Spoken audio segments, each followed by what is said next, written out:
Je lance l'enregistrement. Donc, salut à vous. Merci de m'avoir rejoint sur ce live.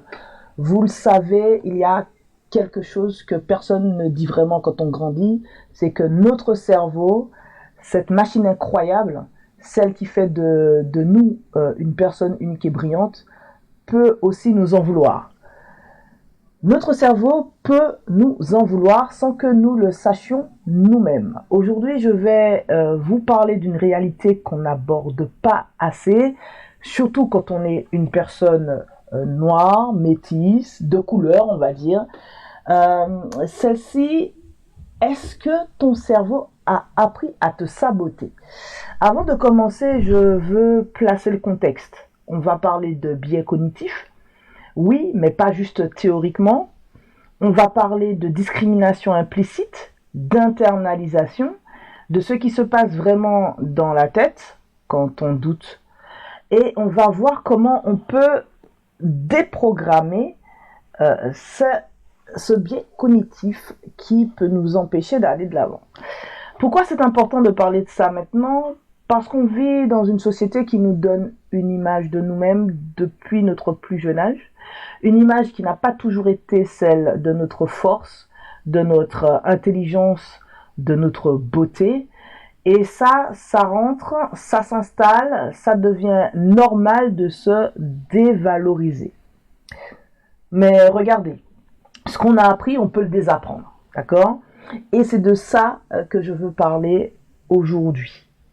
On va explorer ensemble 4 segments. D'abord, je vais vous expliquer simplement ce qu'est qu'un biais cognitif. Ensuite, on va plonger dans la discrimination implicite et pourquoi c'est spécifiquement difficile pour nous. Après ça, on va regarder les dégâts réels sur notre bien-être personnel et collectif. Et enfin, je vais vous donner 5 outils concrets que vous pouvez utiliser dès aujourd'hui pour changer les choses. Alors, si vous êtes prêts, on y va. Le premier segment, c'est quoi un biais cognitif? Bon, commençons par les bases. Un biais cognitif, c'est simplement un raccourci mental. Imagine, alors je vais tutoyer, imagine ton cerveau comme une machine ultra puissante, mais aussi ultra paresseuse. Elle a un travail monstre à réaliser, traiter des milliards d'informations chaque jour. Si elle devait vérifier chaque détail, analyser chaque situation parfaitement, tu ne saurais plus comment respirer. Littéralement, tu serais paralysé, d'accord? Donc, ton cerveau, et là, je passe au tutoiement, ton cerveau a développé un trick. C'est-à-dire qu'il crée des automates, des raccourcis. Il dit, OK, j'ai vu ce truc 1000 fois, je sais déjà ce que c'est, et boum, ça passe en mode automatique. C'est hyper efficace, mais parfois, ces automates se trompent, et c'est là qu'on a un problème. Alors, laisse-moi te donner des exemples concrets. Le premier, c'est le biais de confirmation. C'est quand tu cherches à avoir raison, pas à avoir vrai. Quand tu cherches à avoir raison, pas à avoir vrai. Sérieusement, imagine que tu penses que les gens riches sont tous méchants. Maintenant, tu vas voir un riche qui coupe la parole à quelqu'un et ton cerveau dit « Ah, je te l'avais dit ». Mais tu vas complètement ignorer le riche qui vient de donner son manteau à un sans-abri. Pourquoi? Parce que ça dérange ton histoire. Tu cherches activement les preuves qui confirment ce que tu crois déjà. Le deuxième, c'est le biais de négativité. C'est ultra important de comprendre. À comprendre parce que c'est celui qui vraiment nous poursuit. D'accord? Ton cerveau retient 5 fois plus les choses négatives que les choses positives. C'est parce qu'il est dépressif. C'est un mécanisme de survie ancestrale. Et nos ancêtres qui remarquaient le prédateur avaient plus de chances de survie que ceux qui remarquaient le coucher du soleil magnifique. On imagine bien. Donc on est programmé pour la négativité. D'accord? Ça veut dire quoi pour toi? Ça veut dire quoi pour nous de manière générale? Ça veut dire que tu peux avoir 1000 compliments et une critique et tu vas ruminer sur la critique pendant une semaine. Le troisième, c'est le biais d'affinité. Donc c'est quand on fait confiance à ceux qui nous ressemblent, on préfère les gens qui nous ressemblent, les idées qui nous ressemblent, les environnements qui nous ressemblent. C'est pas du racisme au sens strict, mais ça en crée les conditions.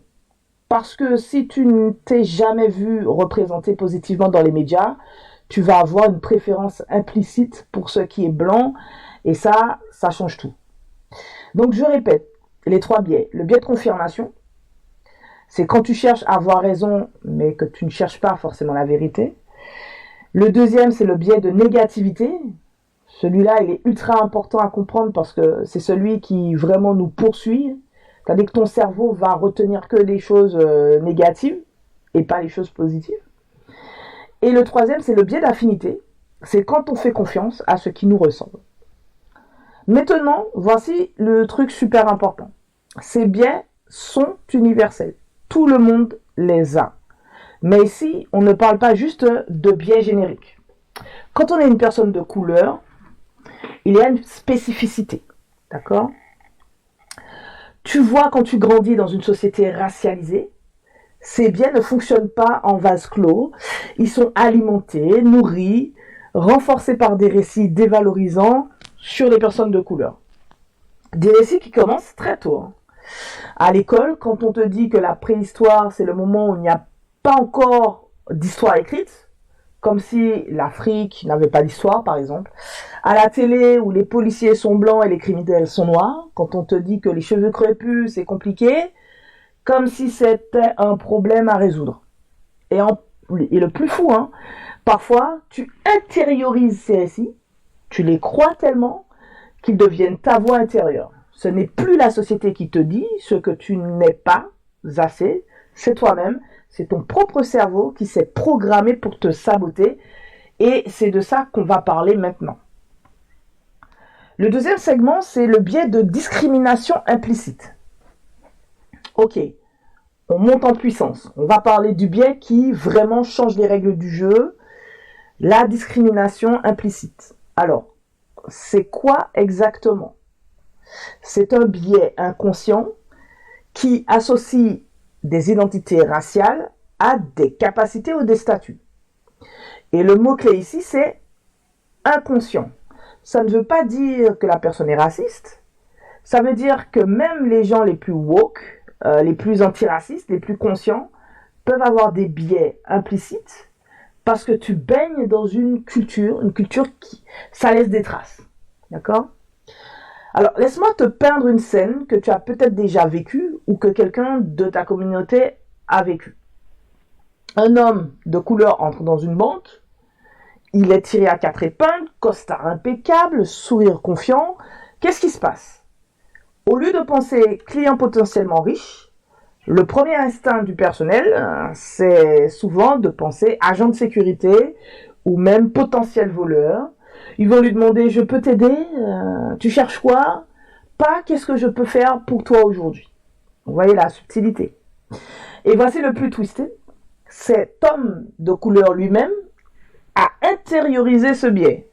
Donc, il va marcher dans cette banque en doutant un peu de sa légitimité. Il va penser, est-ce que j'ai vraiment ma place ici ? Est-ce que je suis assez ? Et ce doute, il vient pas de rien. Il vient d'années d'expérience, de regard, de situations où il a senti l'hypothèse du pire. Maintenant, tu me demandes d'où ça vient, cette discrimination implicite. Et c'est une question fondamentale. Parce que, une fois que tu comprends l'origine, tu peux commencer à la déconstruire. Ça vient d'abord des médias. Les médias façonnent notre imagination collective et pendant des siècles, l'imagination collective sur les personnes de couleur a été façonnée par le racisme. Tu regardes un film policier des années 90, le criminel est noir. Tu regardes les infos, les crimes et les menaces, ce sont disproportionnellement des visages noirs, maghrébins, etc. Tu regardes les rues des villes, les sans-abri, les gens en difficulté, c'est surreprésenté. Et ton cerveau, celui qui aime les raccourcis, il tire une conclusion: noir égale dangereux, criminalistique, problématique. Or, ce n'est pas la réalité. C'est le reflet médiatique d'une réalité criminelle, elle-même biaisée par des systèmes policiers racistes, mais ton cerveau ne le sait pas. Il voit le pattern et il le croit. Ensuite, ça vient de l'école. L'école est supposée être un grand égalisateur, non? Un endroit où on apprend que tous les êtres humains sont égaux, où on apprend l'histoire du monde dans sa beauté et sa complexité. Mais la réalité, dans les écoles même progressistes, l'histoire, par exemple africaine, l'histoire des Noirs, est quasi absente. On apprend la Grèce antique, on apprend Rome, on apprend l'Europe du Moyen-Âge en détail. Mais l'histoire de l'Afrique, berceau de l'humanité, et après, ça devient invisible jusqu'au colonialisme. Comme si les Noirs n'avaient rien fait entre-temps. Pas de royaume puissant, pas d'architecture magnifique, pas de système politique sophistiqué, pas de penseurs, pas d'artistes, rien. Et dans le cerveau d'un enfant noir, ça crée un vide. Et la nature a horreur du vide. La nature remplit le vide. Elle le remplit avec la culture dominante qui dit que le noir n'est pas important. Donc on voit que la discrimination implicite vient d'abord des médias, ça vient aussi de l'école, ça vient aussi du langage courant. Tu ne réalises pas jusqu'où ça va. Un marché noir, une journée noire, avoir des idées noires, broyer du noir. Le noir est constamment, en tout cas le mot noir, est constamment associé à quelque chose de mauvais, d'obscur, de problématique. Et le blanc, une page blanche, avoir les mains blanches, penser blanc. Le blanc, c'est la pureté, l'innocence, le bien. Et quand tu dis ça 1000 fois par jour, dans chaque phrase, dans chaque expression, eh bien, ça rentre dans ton inconscient. Le colorisme est un autre vecteur ultra puissant. Et c'est particulièrement parce que c'est nous qui le perpétuons parfois. Le colorisme, c'est l'idée que plus ta peau est claire, mieux tu es. On connaît ça bien aux Antilles et en Outre-mer. C'est une hiérarchie. Ça vient directement de la colonisation, où les enfants métissés des colons avaient plus de privilèges que les Noirs. Et au lieu de dire que c'était un système injuste, on a créé une hiérarchie interne dans nos communautés. Eh bien, jusqu'à aujourd'hui, on voit bien que les crèmes éclaircissantes se vendent beaucoup en Afrique. Les femmes noires dépensent des milliers d'euros ou de dollars pour éclaircir leur peau. Et c'est pas juste une question d'estime de soi. C'est intériorisé. Et cette idée a été intériorisée que plus clair tu es, mieux c'est. Et c'est la discrimination implicite qui crée ça. Et puis, il y a la mémoire coloniale non traitée. D'accord ? Ce manque de reconnaissance fait qu'il n'y a pas de traitement. Donc, c'est très important. Pendant des siècles, les ancêtres ont vécu ont vécu une des plus grandes tragédies humaines, l'esclavage, la colonisation, l'exploitation, l'humiliation systématique. Et cette mémoire, elle n'a pas été traitée. Il n'y a pas eu de processus de deuil collectif, il n'y a pas eu de reconnaissance, il n'y a pas de réparation. C'est juste passé sous silence. Et ce silence n'est pas vraiment un silence. C'est une présence sourde, c'est une blessure qui couve, et ton cerveau la sent. Ton corps la sent. Et parfois, sans que tu comprennes pourquoi, tu as une méfiance innée, une peur, une honte de quelque chose que tu n'as pas vécu toi-même, mais qui habite ton héritage. Alors, maintenant que tu sais d'où ça vient, regarde les conséquences parce que c'est crucial. La discrimination implicite crée d'abord un doute permanent. D'accord ? Même quand tu es ultra compétent ou ultra compétente, même quand tu as les diplômes, l'expérience, les preuves concrètes de ton expertise, il y a toujours une petite voix qui demande « Est-ce que j'ai vraiment ma place ?» C'est insidieux parce que c'est pas du doute normal qui va t'aider à te pousser. C'est du doute qui vient du dehors. qui s'est installée en toi et qui te paralyse. Elle crée aussi une suradaptation sociale. Donc tu apprends à te camoufler, à te faire plus petit ou plus petite, à parler un certain langage, à rire des blagues qui t'offensent, à accepter des commentaires qui te blessent. Et à un moment, tu oublies qui tu es vraiment. Tu deviens une version édulcorée de toi-même. Acceptable, blanchie, dans un sens très littéral du terme. Puis, il y a la méfiance entre noirs, d'accord? Et c'est le truc qui peut vraiment nous détruire. Tu vois, la discrimination implicite nous pousse à internaliser l'idée que nous ne sommes pas assez. Et si tu ne te crois pas assez, comment tu peux croire en quelqu'un qui te ressemble?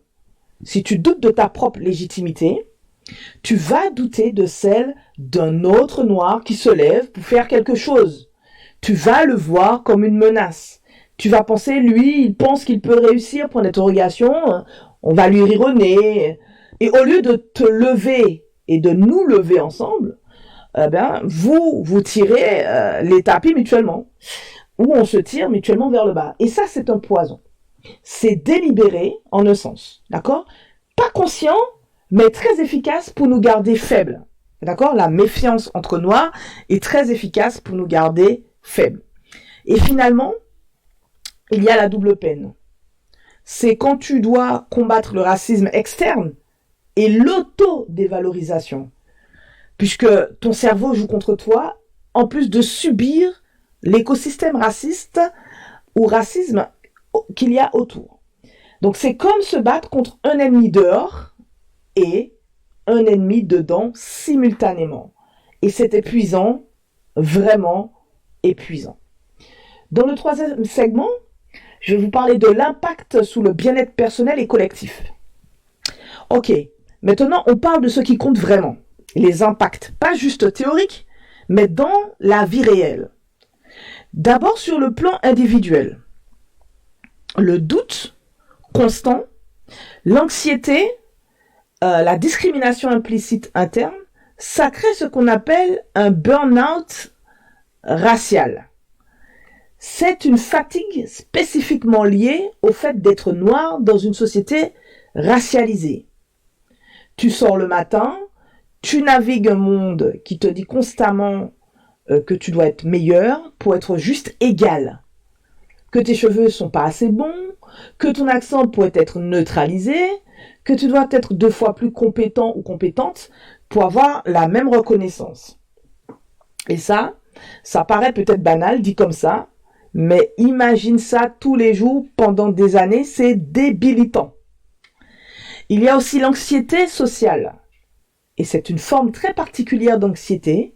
C'est pas juste j'ai peur de parler en public, c'est j'ai peur que mon intervention confirme les stéréotypes sur les noirs, que si je dis quelque chose de bête, ça va se refléter sur toute ma communauté, que si je réussis trop, on va dire que j'ai eu un traitement de faveur.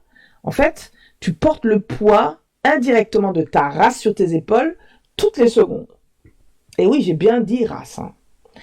Et puis, il y a ces stratégies d'effacement. On apprend à être un peu plus petit, à ne pas trop parler, à ne pas trop briller, parce que on a intégré l'idée que ça pourrait être dangereux d'être visible. Et inversement, quand tu es resté discret ou discrète trop longtemps, tu te demandes si tu as vraiment quelque chose à dire qui vaut le coup. D'accord? Au niveau des relations, c'est complexe. Il y a un manque de confiance intracommunautaire qui est réel. Les personnes de couleur n'investissent pas toujours dans les autres personnes de couleur. Pourquoi? Parce qu'on a intériorisé l'idée que les noirs ne sont pas fiables, ne sont pas capables, n'ont pas ce qu'il faut. Donc, au lieu d'acheter chez une entrepreneuse ou un entrepreneur noir, on va acheter chez une personne blanche qui a plus de visibilité. Au lieu d'engager un talent noir, on va douter qu'il soit vraiment aussi bon. C'est pas conscient, mais c'est là. D'accord? Il y a aussi cette rivalité silencieuse. Prenons l'exemple des femmes. Les femmes noires ne s'entraident pas toujours. Les hommes noirs ne se supportent pas toujours. Et pourquoi? Parce qu'on a tous intériorisé l'idée que la place est limitée, qu'il y a un seul slot pour réussir, et si tu l'as, moi je ne peux pas l'avoir. C'est un mensonge créé par le racisme systémique, et on l'a tellement internalisé qu'on se le répète. Et puis il y a la peur de collaborer. Si je dis mon idée, on va me la voler, si je m'associe avec cette autre personne, ça va faire peur aux clients blancs. Ah, j'ai pas peur des mots. Si je montre ma stratégie, les autres vont la copier et réussir avant moi. Et au lieu de nous unir pour créer quelque chose de puissant, on crée des silos. Donc au niveau collectif, c'est une catastrophe. Les projets collectifs échouent. Pourquoi ? Parce que la confiance, c'est la fondation de toute collaboration. Et la confiance, on l'a pas l'un envers l'autre, d'accord ? On pense en termes individuels. Moi, d'abord. Et c'est pas de la mécanique, d'accord ? C'est du survival. On veut survivre. Donc, on vient d'une culture de survie. Donc, on survit seul. Donc, il y a un faible investissement économique interne. En tout cas, je le constate, je le vois. Au sein de l'association Adelita, justement, c'est pour renverser cela et positiver le collectif entre nous. Et ce faible investissement économique interne, on se rend compte que les personnes de couleur dépensent moins chez l'entrepreneur de couleur que chez d'autres. Ça veut dire que le capital ne circule pas dans nos communautés. D'accord ? Le capital ne circule pas dans nos communautés. On crée des richesses, mais elle s'en va. Littéralement, on donne notre argent à quelqu'un d'autre, qui le donne à quelqu'un d'autre, mais pas à nous. Donc il y a l'isolement des talents. Les personnes brillantes, créatives et pleines de potentiel sont isolées parce qu'on n'a pas les structures collectives pour les soutenir, les amplifier et les faire rayonner. Alors elles brillent toutes seules, elles s'usent et parfois elles renoncent. Ou pire, elles se vendent aux structures blanches qui les valorisent et les payent mieux. Donc c'est un cycle vicieux et il faut le casser. Le prochain segment que je vais aborder, c'est les outils pour déprogrammer, et ça c'est le segment le plus important, les outils pour déprogrammer cela. Bon, maintenant, voici la partie que je pense que tu attendais, ou que nous attendions tous, les outils, les solutions, le comment on sort de là. Parce que le message le plus important que je peux donner, c'est celui-ci. Ce qu'on a appris, on peut le désapprendre. D'accord ? Notre cerveau n'est pas figé. C'est un organe très plastique. Il peut créer de nouvelles connexions. Il peut changer ses réactions. Il faut juste lui montrer comment. Alors voilà, je vais vous donner 5 outils que vous ou que tu peux commencer à utiliser dès maintenant. Pas demain, mais maintenant. L'outil numéro 1, c'est l'auto-questionnement. Ok ?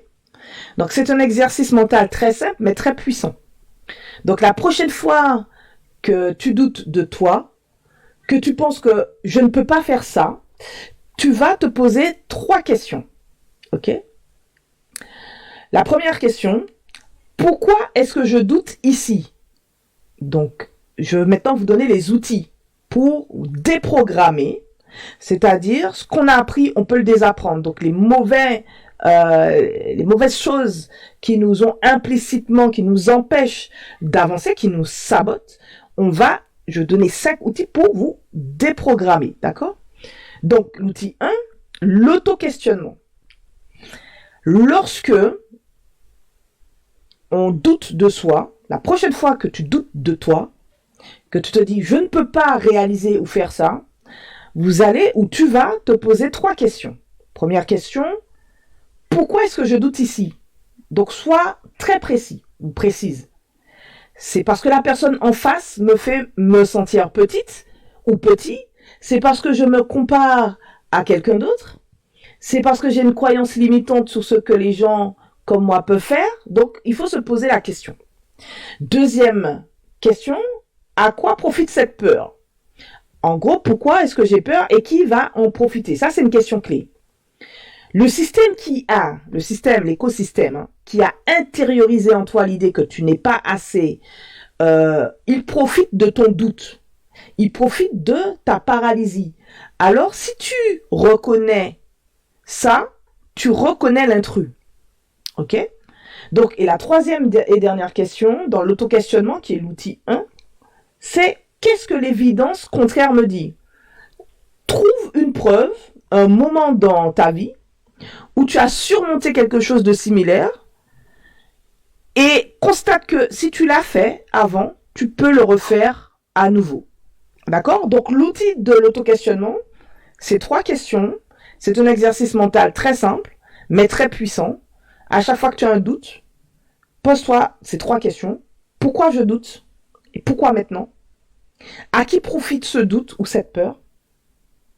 Et qu'est-ce que l'évidence contraire me dit? C'est-à-dire, essaie de te référer à quelque chose dans ta vie que tu as surmonté, qui est similaire, et accroche-toi à cette idée. Donc, ce premier outil qui est l'auto-questionnement, c'est de la confrontation rationnelle. Donc, tu vas venir utiliser ta logique pour combattre l'irrationnel du doute internalisé. Le deuxième outil pour se déprogrammer, c'est les affirmations conscientes. Ok, ça peut paraître un peu wow, mais les affirmations positives, beaucoup de gens roulent des yeux, ok, mais c'est vraiment basé en neurosciences et c'est de la neuroplasticité. Quand tu répètes quelque chose, ton cerveau crée des connexions neuronales autour de ça. Plus tu le répètes, plus forte est la connexion. Si tu dis « je suis un échec » 1000 fois, ton cerveau crée une super autoroute vers « je suis un échec ». Donc, pourquoi créerais-tu ce type d'autoroute? Crée une autoroute qui dit « je suis capable ». Donc, tous les matins, première affirmation à répéter, je suis capable, je suis capable, je suis capable, je suis capable. D'accord? Dans cet outil, les affirmations conscientes, l'affirmation que je veux que tu essayes est celle-ci plus précisément. Je suis légitime dans chaque espace où je me trouve. Tu te le dis chaque matin, dans un miroir, si tu peux, devant le miroir si tu peux, et tu la ressens, pas juste les mots, mais tu la ressens. D'accord? Cette affirmation, tu la ressens. Je suis légitime dans chaque espace où je me trouve. Et maintenant, voici la partie bonus. Relis cette affirmation, à tes ancêtres ou à ta croyance, à des gens qui étaient vraiment forts, d'accord? Ça peut être Aimé Césaire, ce penseur qui a redéfini la noirité. Ça peut être Myriam Makeba. Bref, et un geste vis-à-vis de toi-même en te disant que tu es l'héritier ou l'héritière de cette force et que tu es légitime. Alors, ça change les choses, hein, puisque c'est prouvé en neurosciences, c'est la neuroplasticité. Parce que tu n'es pas juste une personne seule qui essaie d'être meilleure, tu es aussi porteur ou porteuse d'un héritage, et ça c'est important. Donc si je récapitule, le premier outil pour apprendre à se déprogrammer toutes ces choses qui nous entourent, c'est l'auto-questionnement. Ok? C'est important, je me répète sur les outils parce que c'est vraiment important. La prochaine fois que tu as un doute, tu sens que tu ne peux pas, tu as l'impression que tu ne peux pas avancer, pose-toi la question de pourquoi tu doutes ici et maintenant. Ensuite, à qui profite ce doute ou cette peur? Enfin, qu'est-ce que l'évidence contraire me dit? Ça, c'est le premier outil. L'auto-questionnement, on a un doute, on a peur de quelque chose, on réagit. Deuxième outil, les affirmations conscientes à faire tous les matins, prouvées par la neuroscience, c'est la répétition. D'accord? Si vous voulez créer des connexions neuronales dans votre cerveau, il faut répéter. C'est pas pour rien que les sportifs répètent leurs mouvements. C'est pas pour rien que des personnes qui ont du talent, par exemple des musiciens, répètent, etc., etc. C'est pour entretenir et créer des connexions neuronales. Donc, tous les matins, essayez cette affirmation. Je suis légitime dans chaque espace où je me trouve. D'accord? Et rattachez ça à soit votre foi, soit à votre ancestralité, si vous voulez, mais donner du poids et du sentiment à cette affirmation positive. Ensuite, le troisième outil, c'est le journal décolonial. Là, on va rentrer dans quelque chose un petit peu à l'attention de nous-mêmes par rapport à notre histoire. Ça, c'est un exercice d'écriture que je vous recommande fortement. Chaque soir, avant de vous coucher, écrivez une pensée toxique que vous avez reçue dans la journée. Ok ? Une pensée, hein. J'ai pas dit que quelqu'un vous a craché dessus. C'est une pensée. Donc peut-être que tu as pensé, je ne suis pas assez intelligente. Ça peut arriver. Ou vous êtes dans une situation difficile et vous finissez par dire, les gens comme moi ne réussissent pas en affaires. Ou bien, je dois me rendre invisible pour être en sécurité. Ou que sais-je. D'accord ? Faites le bilan sur vous-même le soir et écrivez cette pensée toxique qui vous a, dans la journée, qui vous a affaibli en tant qu'individu. Regardez cela en face. Ok, regardez ce que vous avez écrit. Réécrivez-la, mais ce coup-ci positivement. C'est-à-dire que cette pensée négative que vous avez eue dans la journée, écrivez-la, puis en dessous, réécrivez-la, mais de manière positive. Par exemple, je ne suis pas assez intelligent ou intelligente, devient mon intelligence s'exprime de manière unique et je continue à apprendre. Vous avez vu? Je continue à apprendre. Par exemple, si vous avez une pensée mobilisante comme les gens comme moi ne réussissent pas, hein, c'est bon. Eh bien, en face, écrivez, je suis capable de créer ma propre définition du succès et de la vivre. Vous voyez les mots forts. Par exemple, je dois rester invisible dans telle et telle situation. Tournez ceci en écrivant, ma visibilité est un acte de résistance et je choisis de briller. C'est pas de la pensée magique, hein. Attention, c'est de la reconversion. On prend une affirmation négative et on la transforme en quelque chose de puissant. Et quand on fait ça régulièrement, on reprogramme littéralement notre cerveau puisque c'est scientifiquement prouvé. D'accord ? Ça, c'est le troisième outil. Quatrième outil, c'est l'exposition régénératrice. C'est juste, tu peux chercher dans tes racines, consciemment, intentionnellement.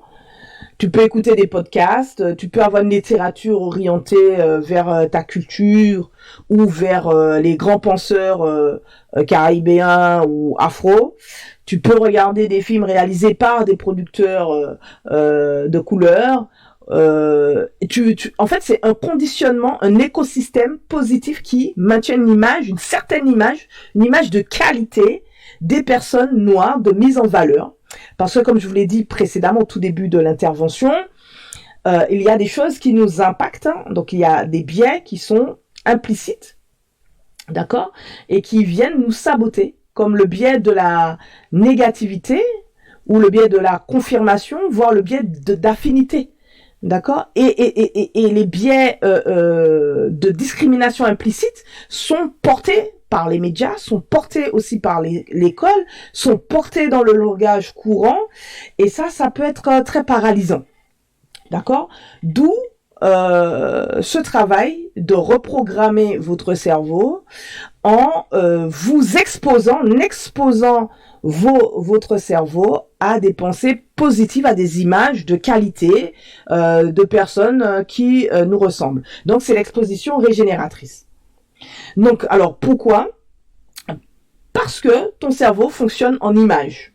Vous avez vu, on capte mieux les choses quand ce sont des images. Et donc, si on a une image de gens qui nous ressemblent dans des positions de pouvoir, de créativité, des médecins, des entrepreneurs, des créateurs, des penseurs, et alors notre cerveau peut envisager qu'on peut l'être aussi. Donc on consomme intentionnellement des images qui vont avoir une exposition régénératrice et on laisse ça rentrer pour nous créer des patterns nouveaux. Cinquième outil, c'est la thérapie ou le coaching orienté. Caribéenne centrée ou afro-centrée. Et c'est peut-être le plus important parce que Rappelez-vous, je vous ai proposé d'écrire dans un journal vos pensées limitantes, vos pensées toxiques que vous avez eues dans la journée et de les traduire en quelque chose de positif et de fort. Eh bien, le 5e outil, la thérapie ou le coaching centré sur nous-mêmes, eh bien, ce n'est pas parce que tenir le journal, c'est super. Les affirmations, c'est très utile. Mais il y a des choses que on ne peut pas faire seul. Il y a des blessures qui sont peut-être trop profondes, des traumas intergénérationnels que l'on porte, et on n'en est pas toujours conscient. Donc, ce que je vous demande, c'est pourquoi pas d'aller vers un thérapeute ou un coach, un praticien qui comprend notre histoire, qui comprend ce que cela signifie de grandir dans une société racialisée. Pas juste, je vais t'apprendre à être plus confiante, non. Quelqu'un qui a vraiment cette réalité et qui va valider ton expérience, l'expérience de reprogrammation, et qui va aider à transformer ces blessures en force. Et puis, cherche des espaces de parole sécurisés, des cercles de parole, des espaces communautaires où tu peux partager avec d'autres personnes ce que tu traverses, parce que la guérison ne se fait jamais seule, elle est collective. Donc, on a besoin des uns et des autres. On a besoin de se voir, on a besoin de croire, on a besoin de construire ensemble. Et c'est pourquoi aussi l'association Adelita en ce sens. Donc, voilà les 5 outils que je vous propose. Ce sont des outils efficaces de reprogrammation mentale pour essayer de vous valoriser, de casser les biais limitants qui nous empêchent de nous exprimer et de travailler ensemble. On arrive à la fin de ce live. Et je te laisse avec une idée qui restera avec toi longtemps parce qu'on va se déconnecter, on va se laisser. Mais retenez ceci, tes pensées ne sont pas toujours les tiennes. Je sais que c'est difficile à entendre. On aime penser qu'on est autonome, que nos pensées viennent de nous, mais la vérité est beaucoup plus complexe. Les pensées ont été plantées là, par la société, par les médias, par l'école, par les gens qui nous aiment, qui nous font grandir, mais qui ont eux-mêmes intériorisé des mal-être, par les expériences que l'on a vécues, et par des choses qui ont été répétées, testées, diffusées, et qui se sont installées confortablement dans notre cerveau. Mais, et c'est important, il faut savoir qu'elles peuvent être déracinées, et je vous ai proposé 5 outils pour le faire. Donc, on n'est pas condamné à croire toujours ces choses. On n'est pas obligé de les accepter comme une vérité. On peut les examiner, on peut les remettre en question et on peut les remplacer. Maintenant, je veux que tu termines ce live, que vous terminez ce live avec 3 questions. Et j'aimerais que vous y répondiez ou que tu y réponds vraiment honnêtement. Première question. Pour toi-même, quel est le premier mensonge que tu veux désapprendre? Il y en a peut-être un qui t'a suivi, une croyance qui t'a saboté. Il faut que tu l'identifies. Quel est le premier mensonge que tu veux désapprendre? Deuxième question, quelle image de toi as-tu envie de reconstruire? Alors, tu ne peux pas juste détruire, tu dois construire quelque chose à la place. Qui veux-tu être? Pas ce qu'on te demande d'être, mais toi, tu veux être quoi? Puissant, puissante, créative, libre, prospère, visionnaire? Il faut le définir. Troisième question, quelle est ta responsabilité dans la libération de ta propre communauté? Parce que ce travail personnel, il est important, mais n'oubliez pas, en tout début de live, j'ai parlé du fait que finalement, on s'isole et on a du mal à travailler ensemble. D'accord? Donc cette question est importante. Quelle est ta responsabilité? Quelle est ma responsabilité dans la libération de ma communauté?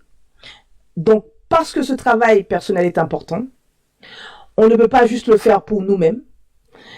Il faut aussi le faire pour nos parents, nos proches. D'accord?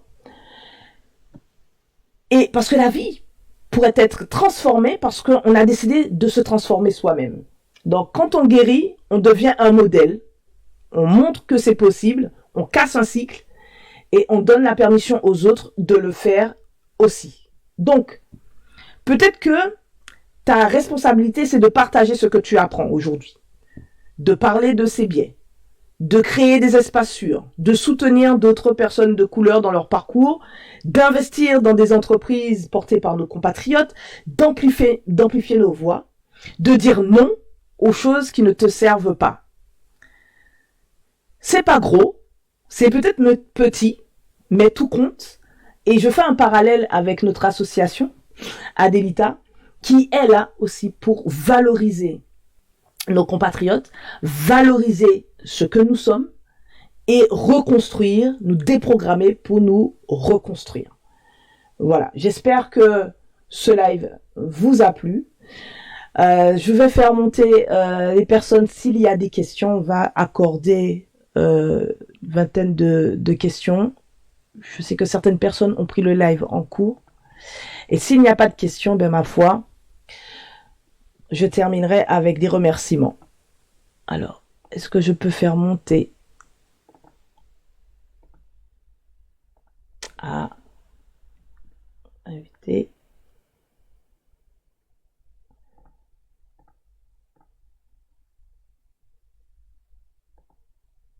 Alors. Ah, j'ai l'impression que je ne peux pas faire monter ce soir. Qu'est-ce qui se passe? Ah, ça arrive, je suis vraiment désolée. Ça arrive, ça arrive. Bon, c'est dommage. Je vois que Karma Kingston nous a rejoint. Salut Karma. Je vois que Perso04 est là depuis le début. Merci à toi, merci pour tes cœurs, merci pour ce que tu as envoyé. J'ai vu aussi passer qui d'autre? J'ai vu aussi passer Télémac. Télémac, merci d'avoir été là, merci d'avoir aimé.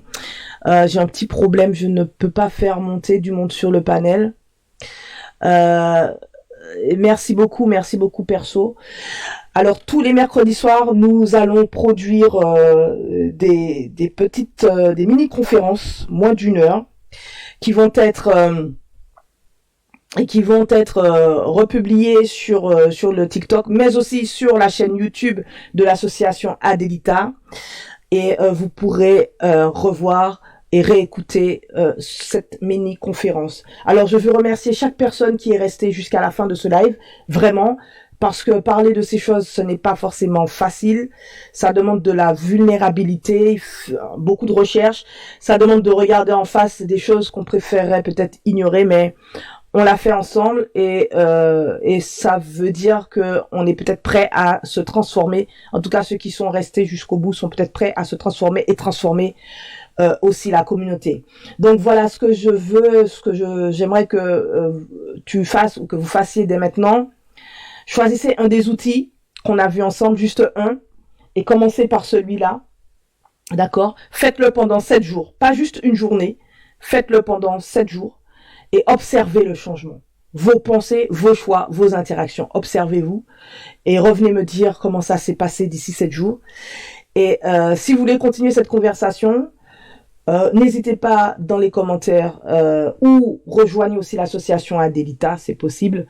Je vais pouvoir répondre à vos questions, lire aussi vos histoires si vous voulez partager des choses un peu plus intimes, pourquoi pas. En tout cas, sachez que vous n'êtes pas seul, on le fait ensemble. Je vous aime, je vous envoie de la force, même si vous ne voyez pas cette force encore. Je vous dis à très bientôt, à mercredi prochain. Ciao, prenez soin de vous.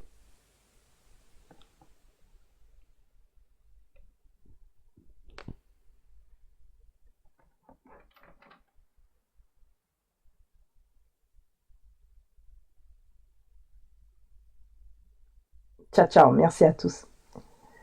Je coupe. Allez.